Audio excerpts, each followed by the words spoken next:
Hello, everyone, and welcome to this session of The Future Scientist. I'm James P. Barbieri, Associate Program Director here at the Paris Center, and I will be your host for today. As a host, I'm here to help you throughout the call, so any issues, please let me know in the chat. Before I begin, let me just very briefly go through the guidelines for this call. First, if you can please mute your microphone, just to ensure good quality audio, but we do also invite you to turn on the cameras, as it's always nice to see new faces together with familiar ones. The chat will be open during the call, as I mentioned, so feel free to use it to share your ideas or material that rise from this conversation. And finally, this session is recorded for archival purposes, and for you all, you should all receive the link to the recording in a couple of days. Great, so we can begin. Before I do that, today I am pleased and honored to announce for the first time to you all that we have a new director of the Paris Center, Dr. Alex Marin. Alex has worked with us for the past year and has a plethora of ideas on programs and projects for us, and we're very excited for our future with Alex. So welcome, Alex. For his background, Alex is a Spanish physicist turned neuroscientist. He holds a PhD in theoretical physics and a master's in biophysics from the University of Barcelona. Since 2016, he's been the head of the Behavior of Organisms Laboratory at the Instituto de Neurociencia in Alicante, where he's also an associate professor of the Spanish Research Council. Today, Alex will be in conversation with Professor Tim Ingold, where they will discuss his venture to heal the bifurcation between imagined and real worlds. Professor Tim Ingold is a professor emeritus of social anthropology at the University of Aberdeen. He has carried out fieldwork among Sami and Finnish people in Lapland and has written on environment, technology, and social organization in the circumpolar north, on animals and human society, and on human ecology and evolutionary theory. His more recent work explores environmental perception and skilled practice. Ingold's current interests lie on the interface between anthropology, archaeology, art, and architecture. Tim has also published several books, including his most recent, Imagining for Real. And with that, I'll pass it on to both of you. Welcome, Alex and Tim. Thank you so much. Well, thank you, James, Eleanor, and the rest of the team. What an honor to serve as the director of the Paris Center from now on. I really feel blessed. And I also feel honored to be in conversation with you, Tim, today. Thank you so much for accepting to be here. And let me just say what happened when I mentioned to a good colleague of mine, who's an anthropologist, that I was going to be in conversation with you. And he said, well, Alex, every good idea that I think about, Tim Ingold has thought about it before, better, and has written about it in a beautiful way. So I think that encapsulates what permeates when one opens any of your books. And I wanted to start with your most recent book, Imagining for Real. But let me just say thank you again for being with us. Thank you. So Imagining for Real does something quite remarkable in my view, because as I see it, it poses a difficult and deep problem, and solves it or hints at a solution at the same time. So what's that problem, and how are you co-creating a solution for that problem? Well, the problem is where to place imagination in life. I had written a lot about perception and how human beings perceive the world around them. And in doing so, I had been at pains to try and break down as far as possible the boundary between human beings and creatures of other kinds. And so that I should try and find a way of talking about perception where it wouldn't make so much difference whether one is talking about a human being or some other kind of being or animal or whatever. But then people kept asking me that they would say, well, we like your idea about perception, but where do you place imagination in all of this? Mm-hmm. And it's not a question that I was able to answer immediately. I couldn't simply ignore imagination and say, oh, there's no such thing. but I didn't know how to bring imagination or how to relate imagination and perception in such a way that would not once again re-establish the very boundary between humans and everything else that I tried earlier to dissolve. So that was the problem, and I felt that the solution was somehow not to find a way of talking about imagination as such, but to find a way of talking about something that goes beyond the division we normally draw between the imaginary world and the real world. And that was what I meant by this phrase, imagining for real. It's not reality as against imagination, or imagination as against reality. It's something that takes us beyond that difference. And that's what I tried to do. I'm not so confident that I solved the problem, but that at least is what I tried to do.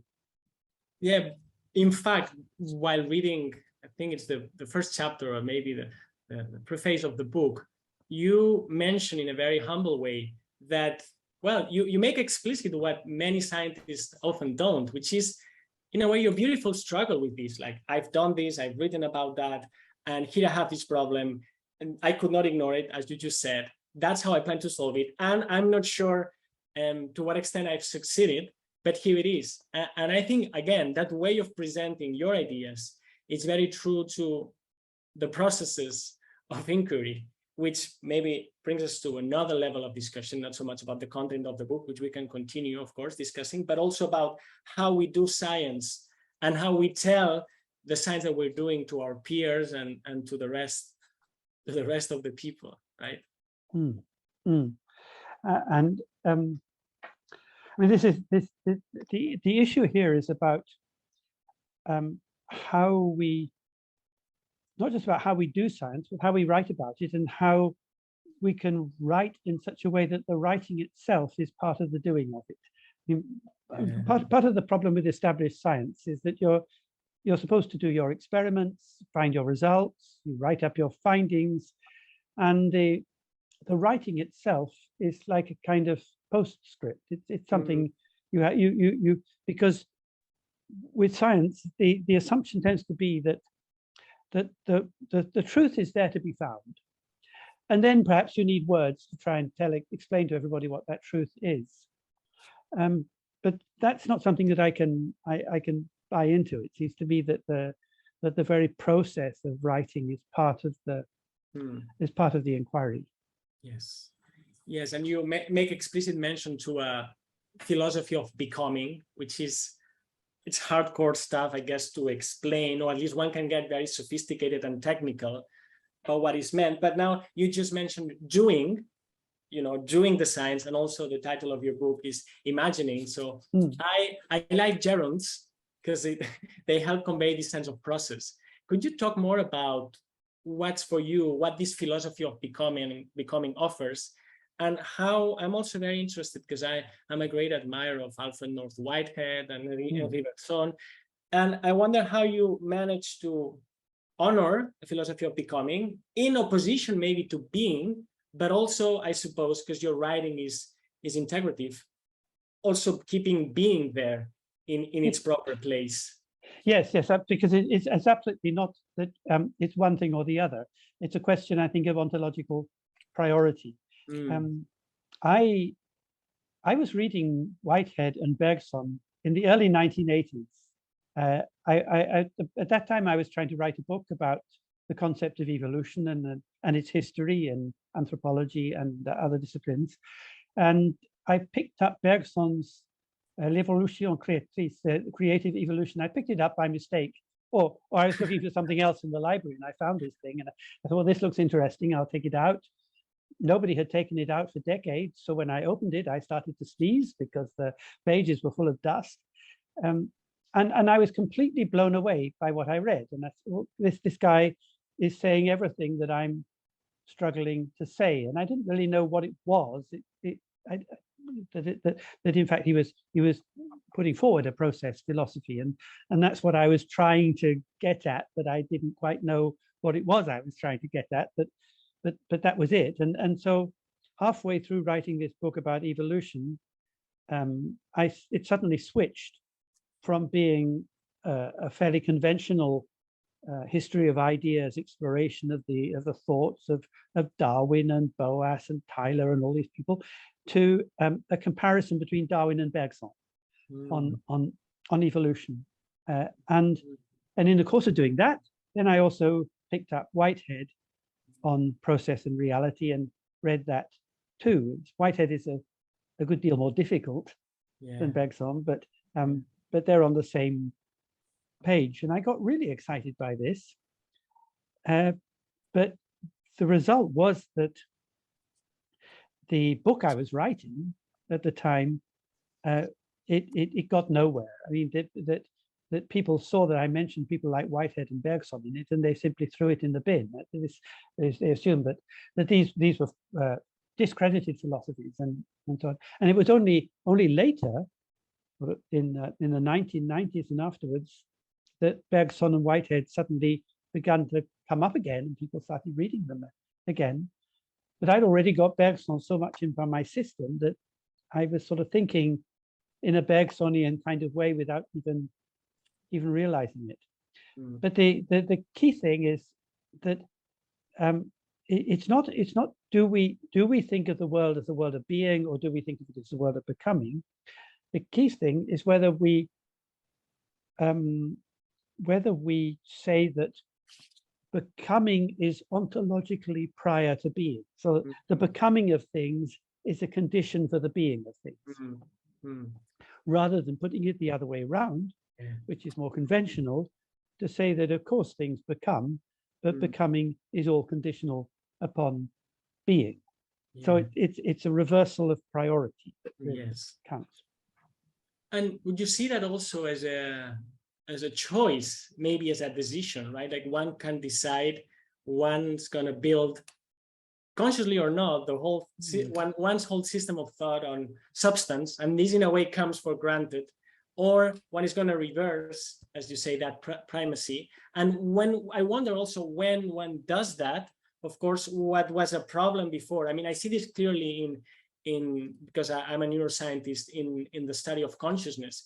Once one tosses away materialism, well, what's a big problem? Maybe it's an obvious thing, but then you have other new problems to explain. So I wonder that change of primacy, that swapping of ontologies, what did it do for you with respect to anthropology? Like all of a sudden, what's explained and what begs explanation that's really interesting that you would not question otherwise?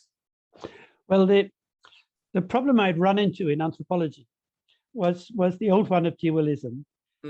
I had started from the presumption that I was trying to find a way of integrating approaches from the social sciences and from the biological sciences and the ecological sciences. So I had started from the assumption that a human being is necessarily two things. It is an organism, a biological organism, and as such connected with other organisms in a web of life, within an ecosystem, but that the human being is also a person involved in a system of relations with other human beings of the kind we call social. So I thought, okay, every human being is both a social person involved in relations with other persons and an organism involved in relations, ecological relations with other organisms. And therefore, the problem was how to understand the interplay between these two systems, ecological and social. I kept going on that for quite a while until I realized at some point that this dualism, this division of a human being into two, is completely unsustainable, that it can't be done. And that in dividing the human being into two parts, the most important thing of all, that is the life of the human being, falls through the cracks between them. And in order to get back that life back, then the only way to do that was to turn it upside down and start with the life process itself and look at the way in which forms and structures emerge out of it, rather than being sort of given in advance. Can you say more about what you mean by the life of it just falling within the cracks? What is missed? What is missed? That's so important. Well, if one takes a fairly conventional approach in anthropology, as it would have been back in the 1960s, 70s, 80s, the assumption then was that a human being is a biocultural entity, and the bio stuff comes through the genes, comes through a process of genetic transmission, and the cultural stuff comes through a process of learning, through a process of traditional transmission. So every human being, we were told, and we are still being told by many theorists today, that every human being inherits two sets of specifications that lay down the kind of life it's going to lead. One set is basically genetic and is given right at the start of life, and the other is cultural and is kind of downloaded during the child's early years. And they might then interact in various kinds of ways, but life itself is simply the expression over the course of a life cycle of these biocultural specifications. And what that then leaves out is a coherent theory of ontogenetic development, because it actually, with this metaphor of inheritance or transmission, it shortcuts the developmental process, because it says all these forms, all this information that specifies what kind of being this being is going to be, is given there at the start. And all you have to do in life is sort of unfold it. And in that, with that logic, the potential of ontogenetic development, of the growth and life of an organism in its environment, the potential of that to generate form is denied.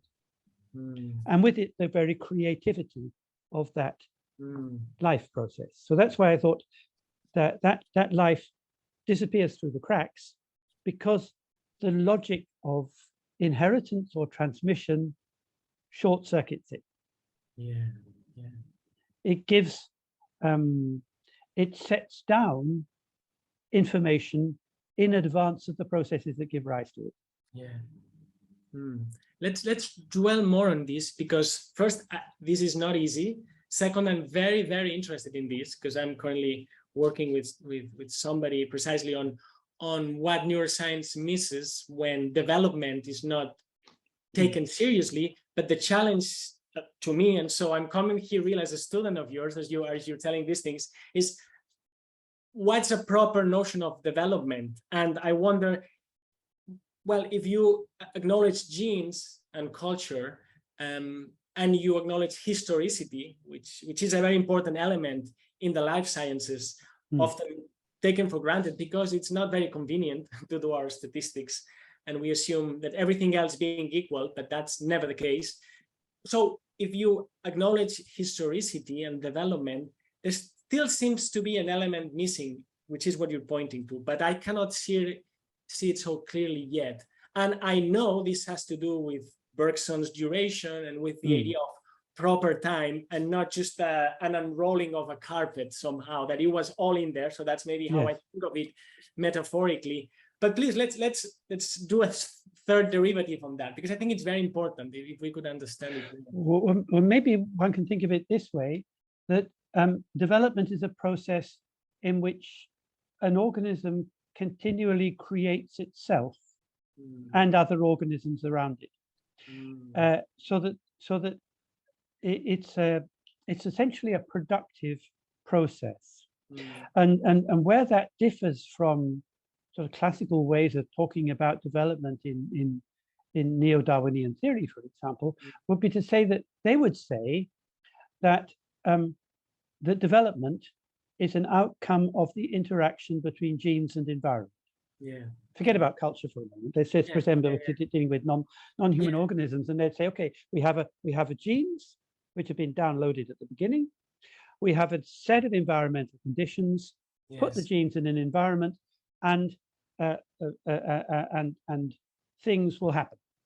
And the organism that we see, the phenotype, is a product of this interaction. But that doesn't allow the organism to be the producer of its own life. It's only just a product. And the key thing, the key shift that one has to introduce wasn't in it, a number of biologists were writing about this way back in the 1950s, 60s. But the key thing is that it's not actually an interaction between genes and environment. It is always an interaction between the organism and its environment. And the organism is whatever it is at that point in its life cycle, because it's changing all the time. So at any one moment, what's going on is an organism relating in all sorts of ways to what's around it. And things happen as a result of that. But the mistake is to suppose that all of that can be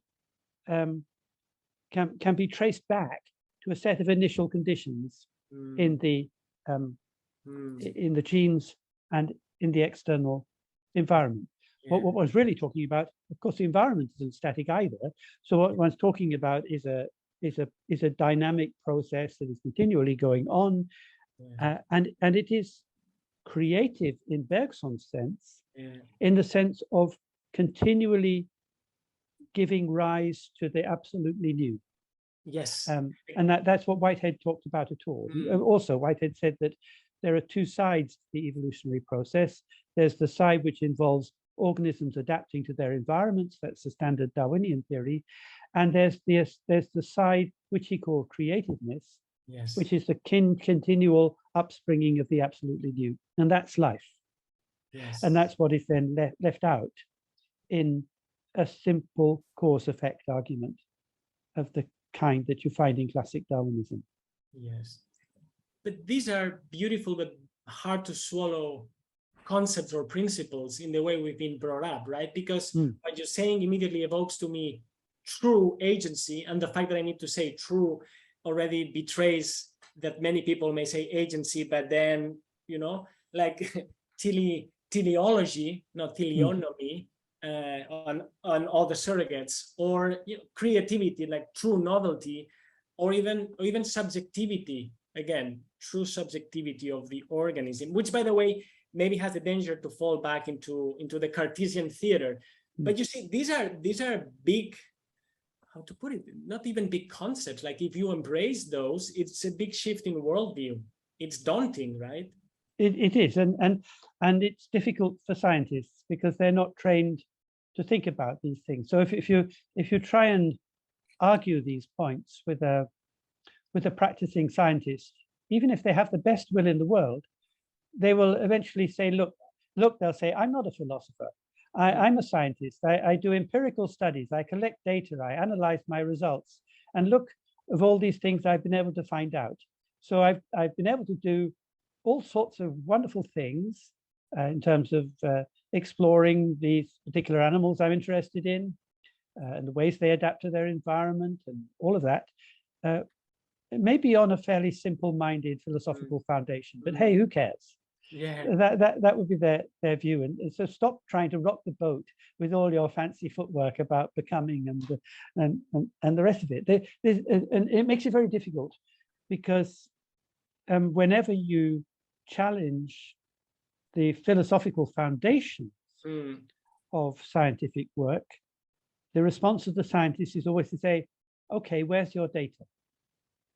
And then you have to explain that epistemological questions of this kind, or ontological ones, cannot be resolved by recourse to data. You have to resolve them by thinking.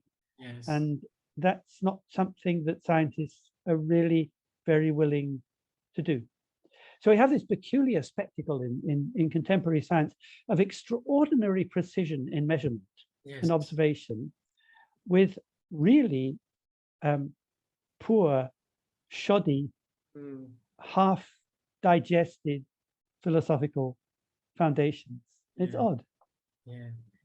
Like in that beach I went in San Diego, there was this sign that said, no swimsuits beyond this point. So it's like there's this sign that says, from now on, please, no philosophy. Now, let me ask you, how have you done it? Because you see, let me zoom out. the people I invite to the future scientists, in my view, they're already the future scientists I'm looking for. They enact it in many ways, and you do so. And it's not just that we talk about the ideas, but also how you manage to not only survive, but thrive, and not get bitter, but get better. And even swim the waters of academia. And I know you got this ERC research grant, which is the most prestigious in Europe, but nevertheless, you say what you think. So advice for future scientists as to how to be yourself without being thrown out too soon. Well, it's very hard, and I had an unfair advantage in life, in the sense that I belonged to that generation which was almost the last that could do their PhD and walk straight into a secure academic job and be guaranteed pretty well security of tenure for the rest of their career. So it's a privilege that very few colleagues are able to enjoy now. On the contrary, I mean, most are in positions of enormous precarity. They have to publish in order to survive and keep a job. Jobs are not permanent, and the rest of it. You know that all very well. So the fact of the matter is that I was able to, having done my apprenticeship, so to speak, written my PhD, done what you're supposed to do, I landed my first proper job at the University of Manchester in 1974, a lectureship, and from then on I could more or less follow my own bent. It's true that what I was doing then, my colleagues in the department really had no clue, and were pretty suspicious of it, and sometimes critical of it, and there were many times when I felt sort of out of place, unsupported, on my own. Yeah. But still, I had a job and an income, and I could just get on with it. And I had a course to teach, and I could teach what I wanted. And again, even though people would mutter and say, "What's this rubbish he's teaching?" You know, I could still do it. And it's much more difficult now. And this is one of the terrible things about the modern neoliberal university is that younger colleagues in particular will say that you know, I have to do this, I have to publish this kind of stuff. I know it's rubbish. I know it's not what I really think. It's not what I really want to do, but I have to do it in order to keep my job. And that's not good for science. It's not good for anybody, actually. But it's where we are. So I feel rather difficult about sort of pontificating from my end of the career to younger scholars as to, well, this is what you should do, because the circumstances I faced were not the circumstances they're facing now. Yes, and again, back to gene and environment interactions, right? Despite gene and environment, here we have living examples of people who managed to, you know, be creative in a way that was probably new. But I would insist in that tenure is maybe a necessary, and I say maybe, but not sufficient condition. And I have many colleagues with tenure, and still, maybe these are differences. Maybe as an anthropology, you know, you could say something about the different tribes that scientists are, but in the biological sciences, so dominated by expensive technology and data production, and I say data production, I don't say necessarily experiments, right? Data production, and the odds seem to be even harder, because even when you have job security, you still need to care about paying your army of students, the machines that break, and then the more layers to it, what your colleagues will think about you, whether you're known for being the person that specialized in that particular circuit and so on. And now changing opinion, or what you were, what I was mentioning, you do, and you say at the beginning of your book, like, well, I'm trying to figure these things out. This sort of vulnerability that it's really needed cannot flourish there. No, but then that's one of the reasons why I stayed in anthropology. I mean, I went into anthropology as a student because I was looking for a discipline that that both crossed the boundaries between the sciences and the humanities and was somehow in touch with real life. And I thought, I looked around at what possibilities were available, and anthropology looked like the thing that fitted the bill. And I've stayed in anthropology all this time for that reason, even though I've often felt out of kilter with a lot of what my anthropological colleagues are doing. But the thing about anthropology for me is that it has given me an intellectual home where I can afford to be as experimental as I like. And nobody is going to say, you can't do this. And I talk to people in other disciplines, and it's not like that at all. Not just in the sciences, in the humanities as well. You talk to a historian, you talk to a linguist, you talk to even to a philosopher, actually. And you will find people saying that they're very constrained in the way that they're allowed to write, to research, even to think. And I've always enjoyed the sort of fresh air of anthropology. That it's never been like that. It was. I can add one thing though. That only later on, or fairly late stage in my career, I started interacting substantially with artists or people in arts research, and I'd always thought of myself as, well, I'm the anthropologist, I can think what I like. And then suddenly finding myself in communication with artists, finding that I was the one who was in the stuffy academic tower, constrained in the ways I was thinking, because these artists were completely wild. So let's dwell on a beautiful word, which we all know, which is the word research. And I'm a great practitioner of taking especially Spanish words, because that's my mother tongue, and breaking them apart to discover the secrets there. And I heard you say somewhere, or maybe I read it from you, that research, of course, is to search and search again. But you made this subtlety, which is not search again because you want to find something and you didn't do so. Come on, do the experiment again. But search again. Why again? Because every time you may find something new. So that already brings in the creative aspect to the process of scientific research itself, just with one word. Can you say more about this?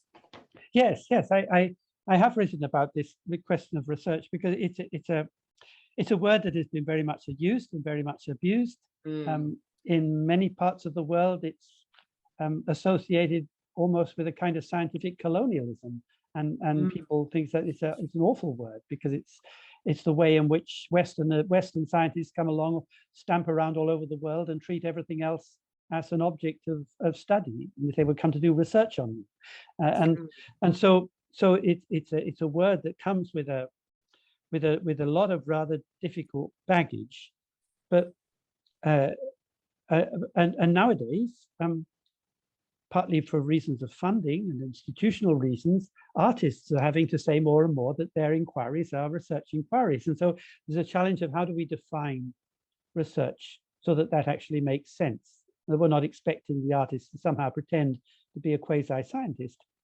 And I was thinking, well, okay, this is what research means. It means to search and search again, in which every search both doubles up on what you did before, but is an original intervention in its turn. And the thing is that that's difficult if you're a scientist and you hold to the idea that there exists a real world out there, which we just have to colonize and explore. But if we say, actually, the world is something that is continually coming into being, and that we are part of it, so that our activities, including our writings, contribute to that process, then, like Whitehead said, there's no holding nature still and studying it, because it's moving all the time. So it stands to reason that every time, like you might go for the same walk along the same footpath day after day, but every time it's different because the weather's not quite the same, you're not quite the same, things have changed from one day to the next. So every walk doubles up on yesterday's walk, but it's a new walk in its turn. Yes. And I found the same thing, like I play the cello and I'm always playing the same pieces. But every time I sit down to play, it's not like putting a CD on a machine, then you get an identical sound. Every time I sit down to play, I'm playing that same piece again, but it's an original performance every time. So then I'm thinking, how if we thought about research in that kind of way, as a creative process of iteration or itineration, when you like walking the same footpath over and over again, of finding out something new each time, then that would mean that the sort of thing that an artist does is actually precisely what research is. Yes. And it's like putting the boot on the other foot. Instead of assuming that when somebody says they're doing research, oh, they must be a scientist. And if you're not a scientist, well, then you have to explain what on earth you think you're doing.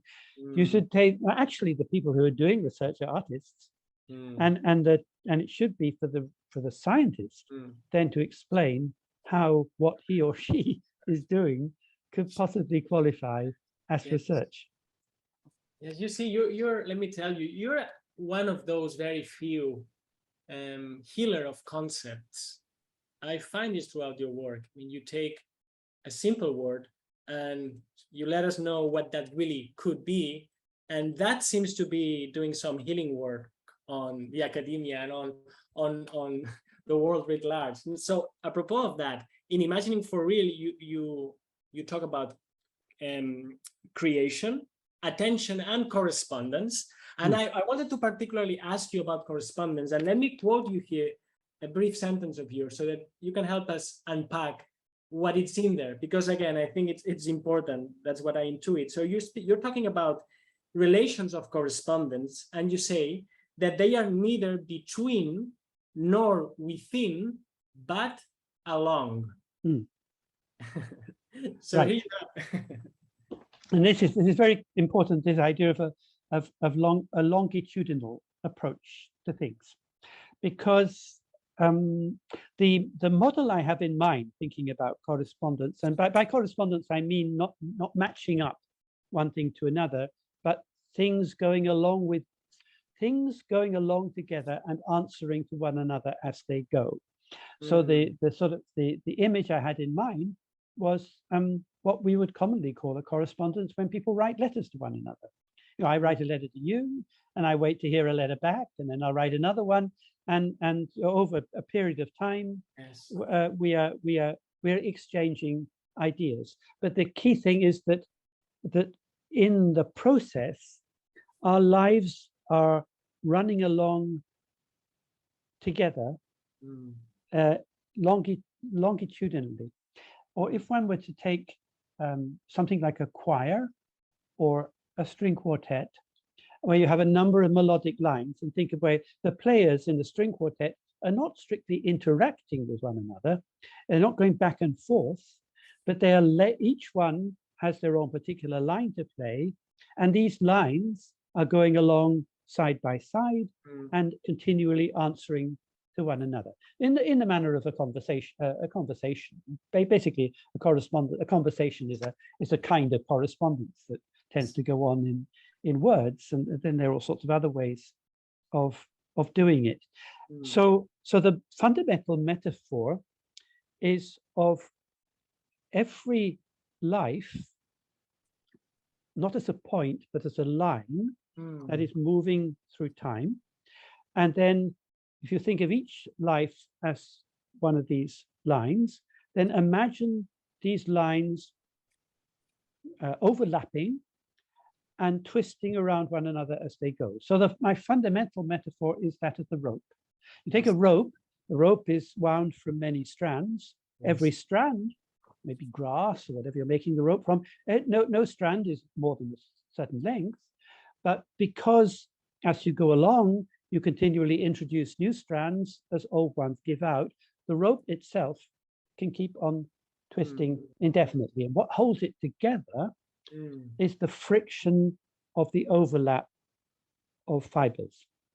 And that's where I want to move from going backwards and forwards to going along together.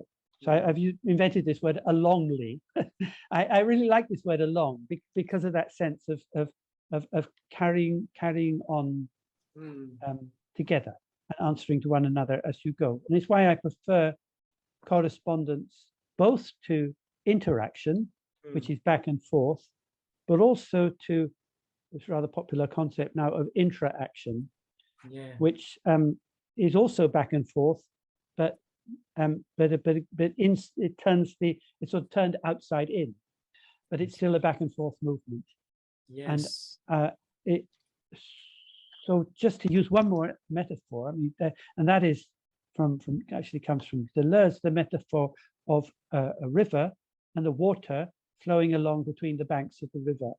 So you could imagine you could build a bridge and cross from one bank to the other, but the water itself is not going from one bank to the other. The water is just flowing along, and that's where the life is. Well, these metaphors helps me because to me it makes the idea of concrescence of Whitehead maybe more visual, right? And it helps see how these internally related processes could be moving together. Yes. Now, this, when applied to science, can be very powerful, because I have this good friend of mine, he's an author, and he once told me that in his view, nature speaks any language you ask her in. And it's not just the language of mathematics or the language of programming. And so, but then also applies, I think, to the mode in which we ask. And so if we torture nature in the Francis Bacon mode, let's say, well, that's where we got, right? Laboratories where that is done. No matter how ethically we think it is, right? But that's a mode of relationship. Now we can whisper to nature, and now you just brought this other image to me, which is we can write love letters to nature, and maybe she replies back. And I know they'll say, as they would say, that's too philosophical. They'll say, come on, Alex, that's too romantic, right? But this seems to me a new way of practicing the so-called scientific method, because there are many methods, right? Yes, and it goes back to Goethe. I mean, you go and people who practice Goethean science say that's exactly what you do. Where you if you're studying a plant, you're a botanist, then you should spend lots of time with your plant. I mean, hours and hours and hours. Follow it through the days, through the weeks, and to the extent that after a while, you begin to feel like the plant. You begin to see the world in the way the plant does. You begin to become sensitive to the light and the wind and everything that affects the way in which the plant grows. And in that way, you can begin to understand that plant from the inside. And that's the point at which, and this is a crucial thing, it's the point at which the things we are observing begin to tell us how to observe them. I think that many practicing scientists would be happy to sign up to that and say that, of course, if you're specialized and particularly skilled in some area of science, you could be a botanist studying mosses, or a mycologist studying fungi, or you could be a glaciologist studying the movement of glaciers. Whatever it is, you have developed over many years of training skills which of perception. There are things you know that you need to look out for, things to which you're particularly sensitive that you notice, and you develop those sensibilities because you spend a lot of time with the glacier or the plant, whatever it is, observing it very closely, so that even a scientist would say that, well, in practice, the glaciologist will say, I look at the glacier with eyes that have been taught by the glacier. But they're not allowed to say that in their research reports. Yes. They're not allowed to admit that there's any point at which in which science is not merely educating us about nature, but the way in which nature educates us. Yes.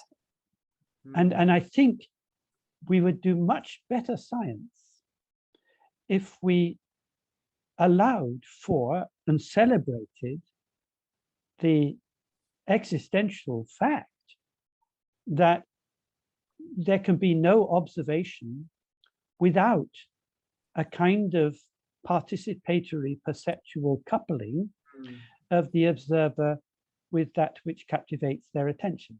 Yes. And that's what you call, I guess, knowing from the inside. That's knowing from the inside, exactly.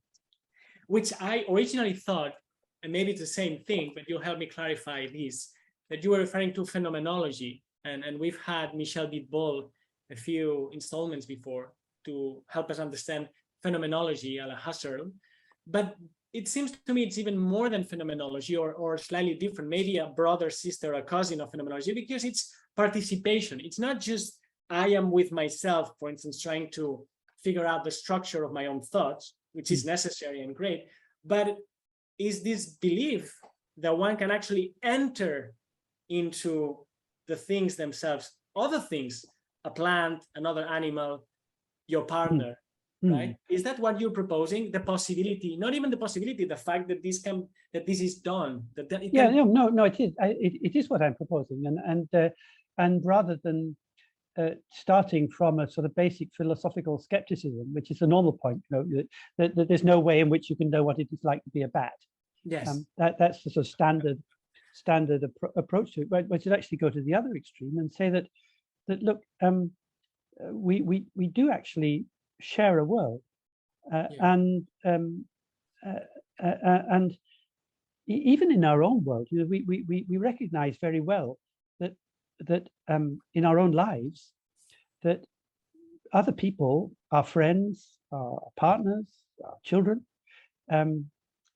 actually know us better than we do. For example, they can see our facial expressions. They can see the look in our eyes, which we can't.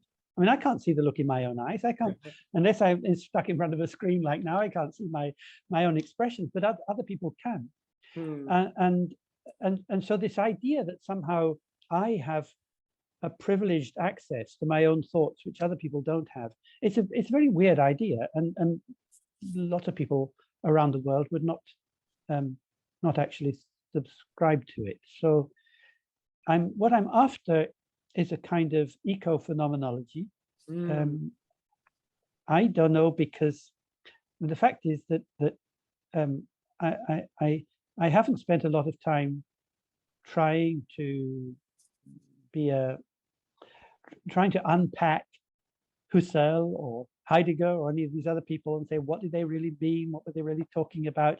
My philosophy is entirely amateur in that regard, and I'm happy to keep it that way. I don't want to get involved in complex matters of exegesis. That's a matter for professional philosophers, and I do tend to think that once they start on that, they tend to get lost. Well, amateur in an etymological sense really fits you, so I'm very happy with that. And so time flies. I have 10 more minutes with you before we open it for comments and questions. And there are two things I really want to throw at you gently and ask you. One is about worlds. The other one is about the human. So worlds, what is going on? What is going on with, I mean, you've written a lot about the Umwelt, which is a concept I've tried as well to re-inject into the neurosciences. But what is going on with the multiverses of physicists, the metaverses of technocrats? I mean, there are many worlds. We live in a big world. We share a world, but we don't necessarily have worlds in common. It's a big mess in my head. And also I can sense maybe a more dark side to all of that, especially through the metaverse. So how do we even think about worlds? My own starting point is to start with one world. And think to start by saying, actually, we're all fellow passengers in the same world, and then to figure out, what does this world mean? What is it? How is it constituted? That's a kind of reaction to many of my colleagues who always, when the word world comes up, put it in the plural. There always have to be worlds, and I think that is wrong. I think we should start from the presumption of one worldness, but that of course is not the one world of British Airways or telecommunications or the World Bank or any of those things. It's a completely different world we're talking about, and that's where the multiplicity comes in. Because so far as I can see, this is a worlding world. Worlding has become very popular these days. But it is a world that's in process, it's going on, and it's multi-stranded. It's got all these processes going along together, responding to one another. You can't sort of cut it up or segment it into worlds, sub-worlds, sub-sub-worlds. You can't divide it up that kind of way. But what you can do is take particular trajectories, particular lines of becoming, and follow them, and see where they're going. So that's why I've been always wanting to push for ontogenesis rather than ontology. As soon as you start talking about ontologies, you get into many worlds. With ontogenesis, you can have one world, but as many lines of becoming as you like. And that's kind of the way that I've been thinking about it. Thinking of the world as this great big tangle. Thank you for that. Yes. So, well, that was a beautiful idea. Thank you, Tim. Now, let me ask you my final question, which is, I'm sharing more concerns than questions. This is more a concern than a question, as sometimes we joke in seminar rooms. So, where do we place the human again here? And let me tell you where I'm coming from. In the biological sciences, and maybe that also goes back to what could be called Darwin's crossroads. What do? We've split, and now we discover that we're also part of the whole tree. Now, what do? We say that all the other branches are like this one, the human, or that the human is like all the other branches. Now, today, this is expressed, as I see it, by saying, and I agree, we should look at the fascinating things all animals do. Animals can dream. Animals may be very well conscious, maybe in a different way, and so on. But and I think that's fair. But I also sense there an attempt to decenter the human so as to render us irrelevant, which is very paradoxical. Is here we are humans, maybe feeling guilty about what we've done and saying, you know what, we better not belong here, which is also a fatal mistake. So what's the proper balance? And do you share this overshooting to the other side in some of the narratives told about how important the rest of the universe, but us, the humans, are? And that's precisely why I think anthropocentrism is such a bad word. It's thrown around all over the place and usually treated as it's a bad thing. We shouldn't be anthropocentric, and because we're anthropocentric, we've destroyed nature and the rest of it. Anthropocentrism is a very bad word for several reasons. One reason is that what is being called anthropocentrism is actually its opposite. It's a view that takes humans, far from putting humans at the center of the world, it takes them out of it. I've called this literally anthropocircumferentialism. It's like imagining the world as something like a cone or a pyramid, and saying, okay, we'll put humans at the top, up at the vertex, and everybody else is down at the base. That's not putting humans in the center. That's actually pulling humans out of the world altogether. So it creates a great deal of confusion for a start. But the second problem with it is that it leaves no hopeful or positive role for humans to play in a becoming world. I mean, one of the interesting things one learns from anthropology is that over the long durée, the long course of human history, human activities have contributed hugely to the flourishing of life on the planet. For example, in regions of Amazonia, some of the most biodiverse regions of the world, it's been shown pretty conclusively that the activities of cultivation of indigenous cultivators over thousands of years before colonization actually led to a hugely enriched environment in which species flourished. So that it's perfectly possible for human beings, alongside all the other animals that inhabit the planet, the other organisms, to contribute through their activities, their own self-sustaining activities, food-producing activities, to the flourishing of life on the planet. And indeed, that has largely happened. It's only perhaps in these last few centuries that the pendulum has swung the other way. Human activities have turned from the productive to the extractive, and on the whole have tended to have a more destructive effect than a constructive one. So what we need is a language for talking about how humans, that's us, can live at the center of their world, and being at the center of the world, honor their obligations towards it in a way that contributes to the flourishing of life. And accusing everybody of being anthropocentric really doesn't help with that. It's a terribly bad and misleading word. Myself, when it comes to thinking about humans, we always have this problem about how to get away from essentializing what a human being is. I've wanted to turn human into a verb and say, let's say, instead of talking about humans, let's say to human. What does it mean to human? And word humaning. So rather than sort of abolish humans, or say go all post-human and say that humanity is one of these terrible Enlightenment concepts and we should just forget about it all, I think we should try and find a sense of humaning as the way in which, as humans, we create ourselves and one another and all the life around us through our activities in this one world that we all inhabit. And so that's a new kind of humanism. It's not an Enlightenment humanism, but it's a humanism of a kind.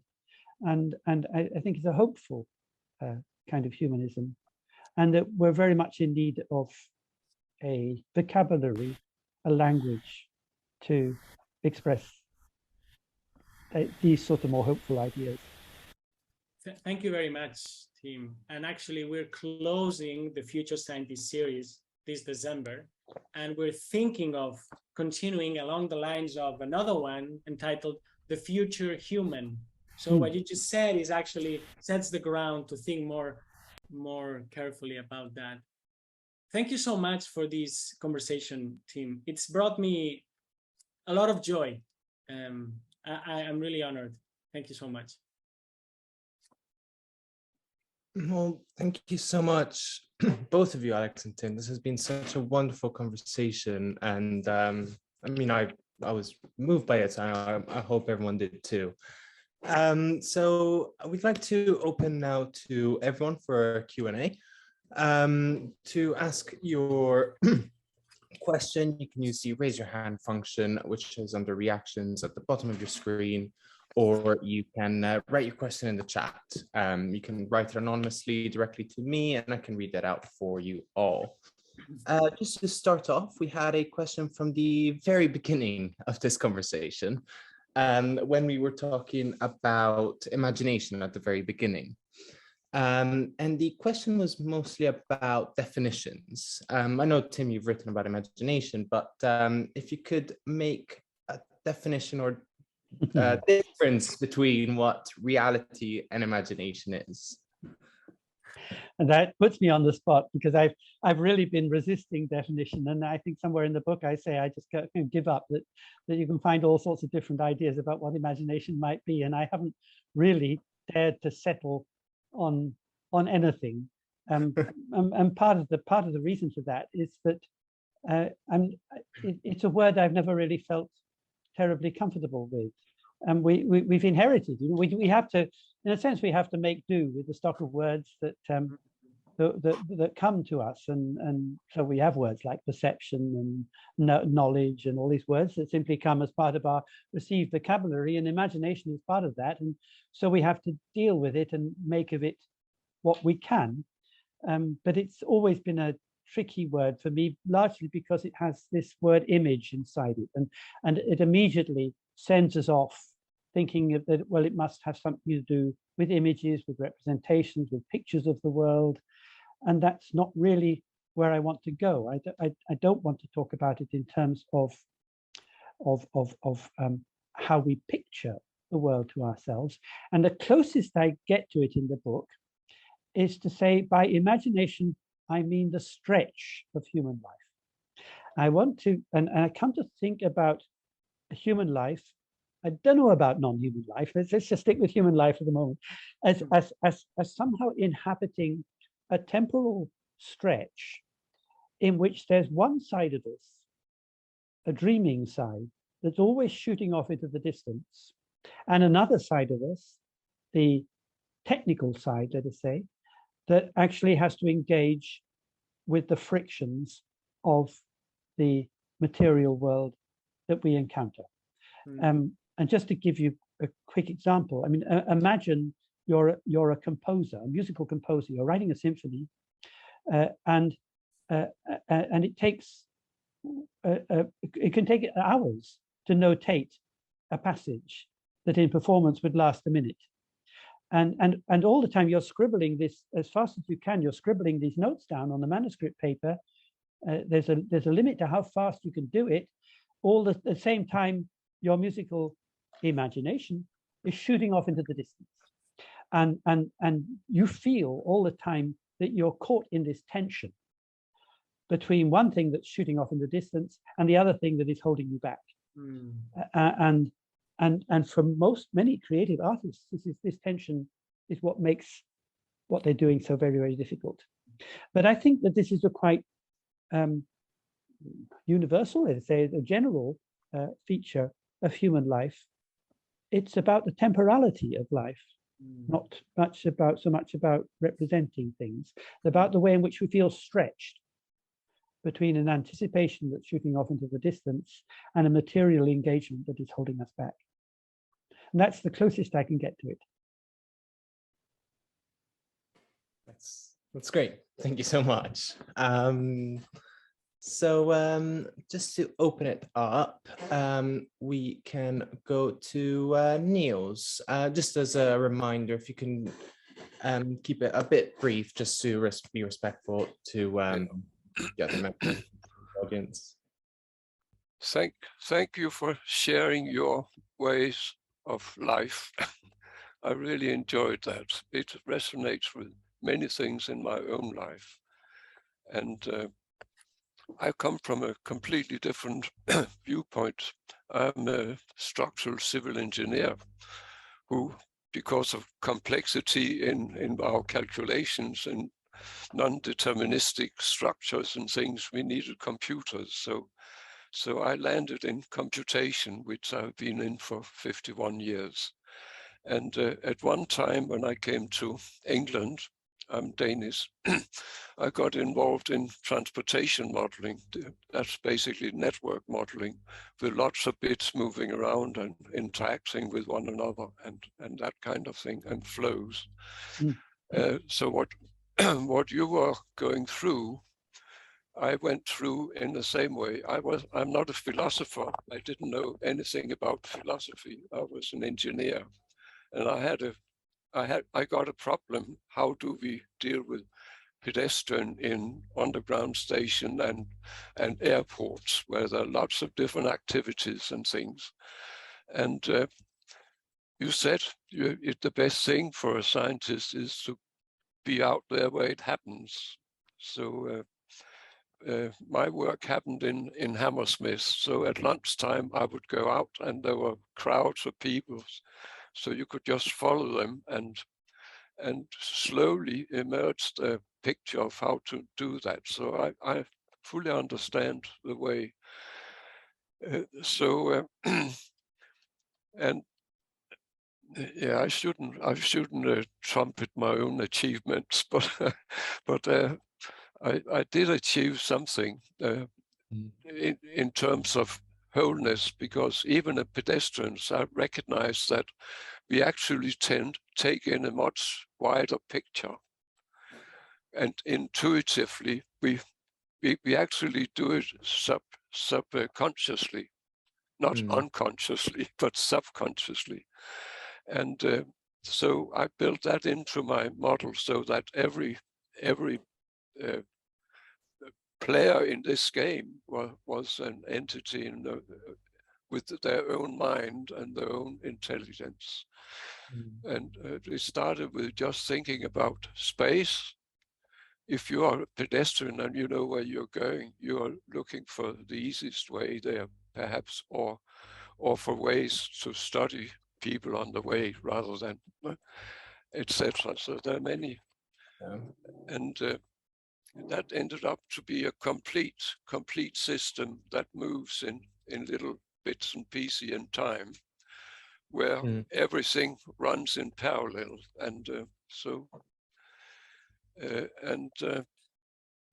this is one of the problems we have. What would science be if we could deal with parallelism in an optimal way, like least action, least efforts and things, more space. I want more space to be in, and that kind of thing. I have a model for that, and I would be delighted if I at one time could.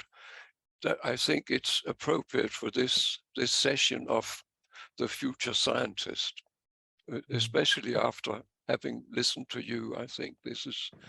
Thank you. What you're talking about sounds very much like the science that goes by the name of phreology, study of flow.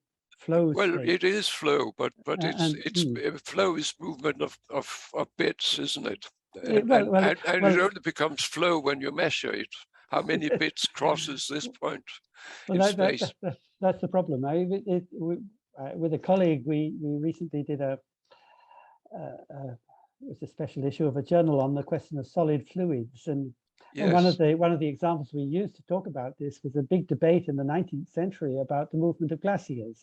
Between Tyndall and Forbes. I'm trying to remember which took which view. One view was that when a glacier moves, it's because it's like sort of billiard balls. Everything shifts a bit. So it's a lot of movements of breakage and refreezing. Yes. And the other view was that no, under the sort of pressure that ice is, it actually flows like water does, only much more slowly. So they came up with two completely different models of it. But anyway, and I think actually that comes down to a fairly fundamental question about whether we think of the world as one of continuous matter and structures in the world as results of the way in which that matter folds upon itself. Or whether we think of a world as made up of particulate entities that then grouped together in ever more complex formations. But that would take us off in another direction. Yes, but even we see in genetics how genes moves like a transport system. Sorry, thank you very much. Thank you. Next, we'll go to Max. I'm unmuted. Okay. All right. Well, this is the first time in one of these wonderful PARI Centers conversation I've dared to raise my hand. I did start out on a science path in my education. Just given this last bit, summer working for Ford Motor Company on cold extrusion, which is moving how metal flows under pressures. But it taught me that was not my forte, and I ended up having a career as an actor. I just want to put one thing into the conversation, that we talk about the word metaverse came up, and we're having that kind of thrust from various sources, into our way of thinking about, and I like thinking more about the you and I verse relationship, you and the universe, but you and I. The relation, and I think that underlies. So I just wanted to plant that in. When you hear metaverse, you also hear you and I verse. Well, I'll leave it at that. That makes good sense. I don't understand these things, but I think there's something deeply and darkly sinister about the metaverse, the corporate metaverse. Very sinister indeed, and I think too that we should. I mean, there are these prophets of artificial intelligence digital revolution who tell us that this is the way the world is going. And we'll all end up with disembodied intelligences and the rest of it. And so stop complaining. This is how it is. You better just get used to it. And I think no. What right have these technocrats and very rich people to go strutting around the place telling us what our future is going to be and how we should be getting used to it? We have every right to say no. This is not a future we want. It's not a future that is ethically right, and we need to find other ways of talking about it. And maybe you and I verse will help in that respect. Let me just add here, there's something paradoxical, I think, about those people pushing for the idea of the metaverse at the same time that at least I hear, maybe it's because I'm more tuned into these things, but I hear people talking about how we can visit these states of mind endogenously created, like lucid dreaming, like other types of states of consciousness, we could call them. So, well, not to say that there's a causality relationship, but at the same time that people are experiencing a need to explore those, we are sold the artificial version. And so perhaps this sinister move, it's also a good sign that there's this other maybe part of the rope also coiling in, and we can grasp that one and not buy the other one.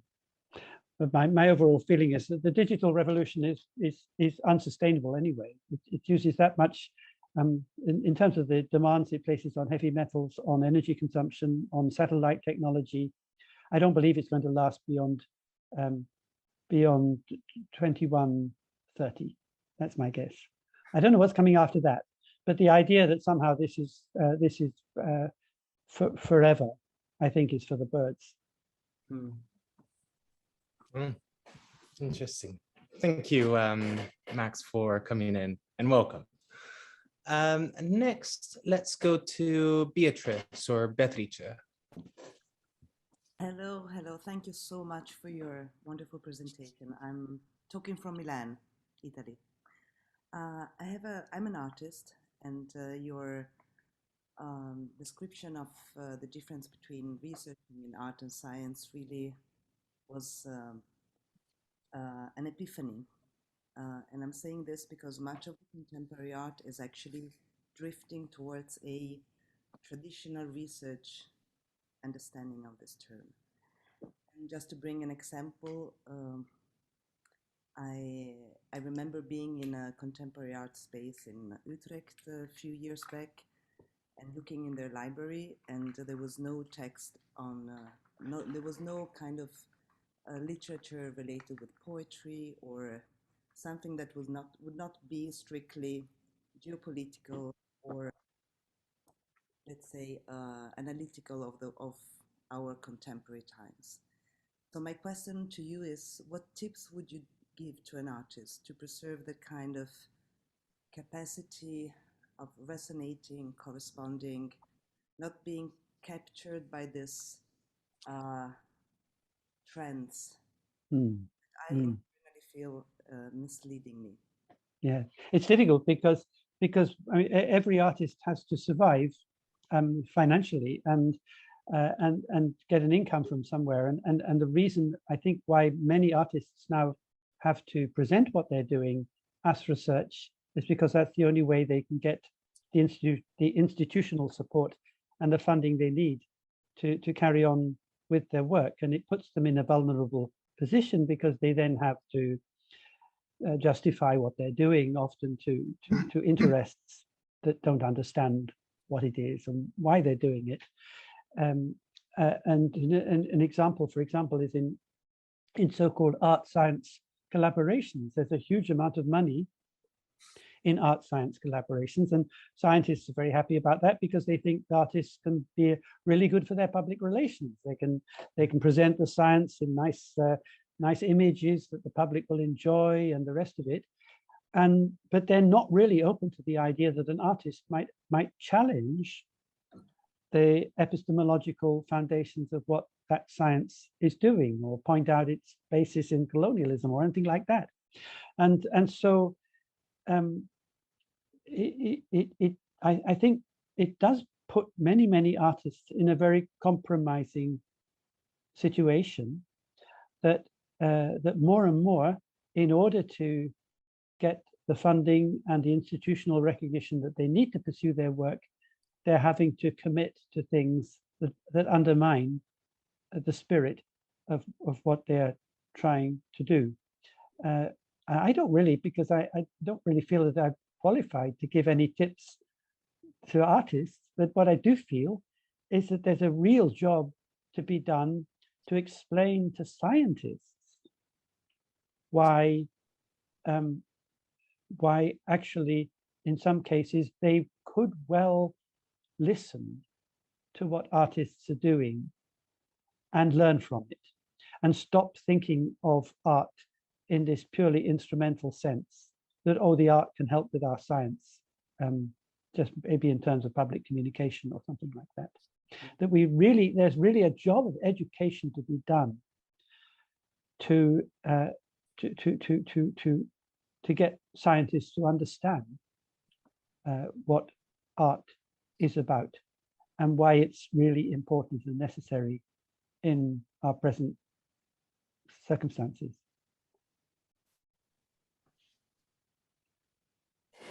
Great, thank you. I think that was a thank you. Thank you, Beatrice. Next, we will go to Michael. Hey, thanks so much. This has been amazing.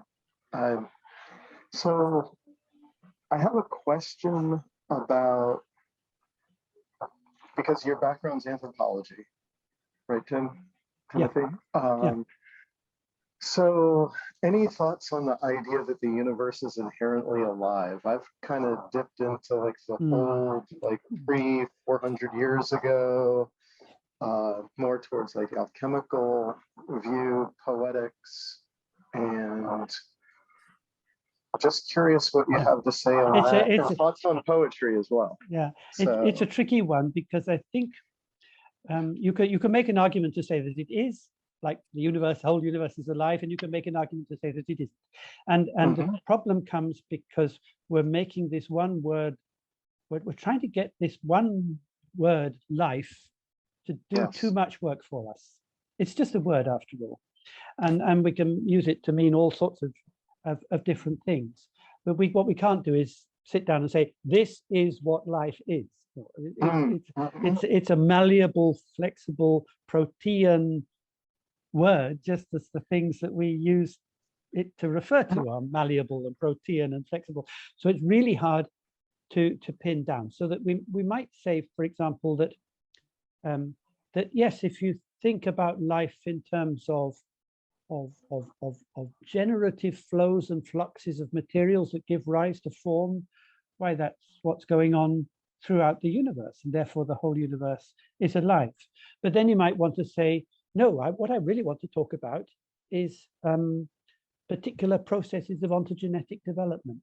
I want to distinguish those parts of the universe that undergo such processes of ontogenetic development. I mean, things like animals and plants, and they're alive. And so then you get people saying, I really need to be able to distinguish things that are alive from things that aren't alive.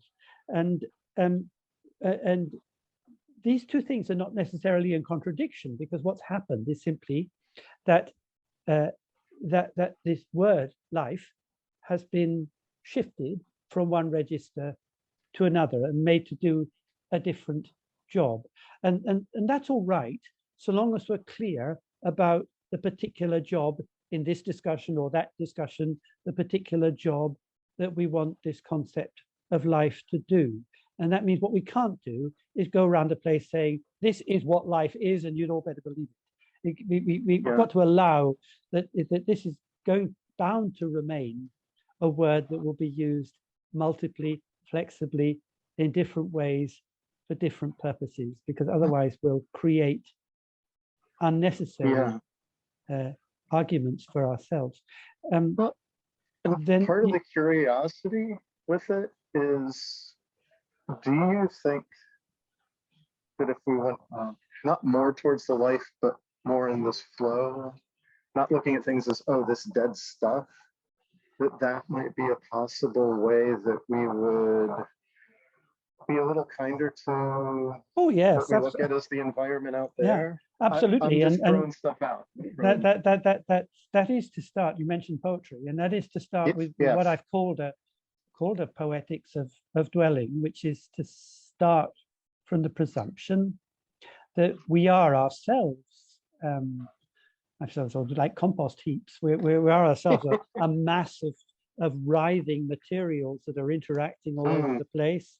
We're multicellular. We've got thousands of different kinds of organisms inside our bodies, and we're all get mixed up with all this other stuff that is going on. And by all accounts, this is a very vital. There's vitality in this process. So clearly, and many people are arguing the same thing now. Is that the days when we could simply regard what is outside us as simply a passive substrate, as mere stuff, they're over. That has got us nowhere. But then we do need to try to be precise about what we're talking about when. Otherwise, we just get lost in a kind of swamp of metaphors. And I'm afraid that an awful lot of discourse in sort of anthropocenic environmental humanities discourse is getting a bit lost in the swamp at the moment. Maybe a way to offer a different question that can be answered instead of asking whether the world is alive or the universe is alive. I think we could dare to say that the world or the universe is not a big machine, but it's more like a great organism. And so if we think like that, then we don't need to fall into what do we mean by life, but I think still does the same job perhaps you wanted to do. And it's a totally different conception. And I think we have had enough of the first one, and it's time to really embrace the second one. The universe is a great organism.